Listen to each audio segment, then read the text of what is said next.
فيديو النهاردة بقى فيه أفكار حلوة قوي لتوزيعات أول يوم مدرسة. تنفع تتعمل للولاد يفرحوا بيها أصحابهم أو المدرسات الحلوين اللي بيحبوا يشجعوا الولاد في بداية الدراسة. الأفكار سهلة وبسيطة والأهم إنها مش مكلفة خالص. تعالوا نبدأ يلا. الفكرة دي بتتعمل بخافض لسان بس. هرسم عليه بالشكل ده ومن فوق هقص الزيادة عشان يبقى مثلث كده. هلونه بقى بألوان أكريليك أو فيلماستر. حتى لما احتجت اللون الخشب ده كمان كان حلو. من فوق بقى عملت بالأسود كده كأنه سن القلم، وبعدين لزقت التوزيعات في الضهر وكده بقت جاهزة. بجد حلوة قوي ومفيش أسهل من كده. هنا بقى استخدمت قطعة فوم مقاسها 18 في 18 وهقفلها بالشمع بالشكل ده. من فوق بقى رسمت كده بخط خفيف الشكل ده وبعدين هفرغه، وبعدين جبت قطعة فوم مثلثة بنفس المقاس ولزقتها من جوه بالشمع بالشكل ده. لزقت بقى عيون جاهزة، ومن تحت كده حددت نقطتين عشان اعمل فيهم فتحات وهدخل التوزيعات بالشكل ده، ومن الفتحات دي هحط شريط ستان عشان اربطه في الاخر.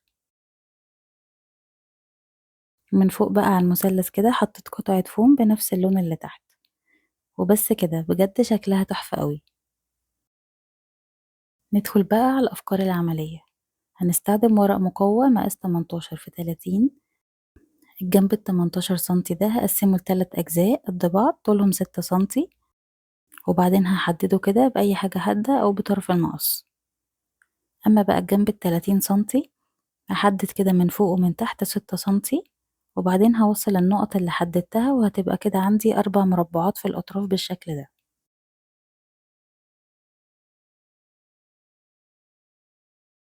بالنسبة بقى للمربعين اللي في النص من فوق ومن تحت هحدد كده نقطة في النص ومنها هعمل مثلث بالشكل ده. ده كده الشكل ودي الأجزاء اللي أنا هبتدي أفرغها. لما أفرغها بقى هطبق الأجزاء اللي أنا حددتها دي كده، والمثلثين كمان هطبقهم لجوه بالشكل ده. وفي الأطراف دي بقى هحدد نقط كده عشان أعمل فيها فتحات بالخرامة. ممكن بقى أزينها بأي شكل أنا عايزاه، وبعدين برضو هستخدم شريط ستان عشان أقفلها. بدخل الطرفين من هنا كده وبعدين بربطه عشان يبقى ثابت، وهبدأ أدخل كل طرف منهم بالشكل ده.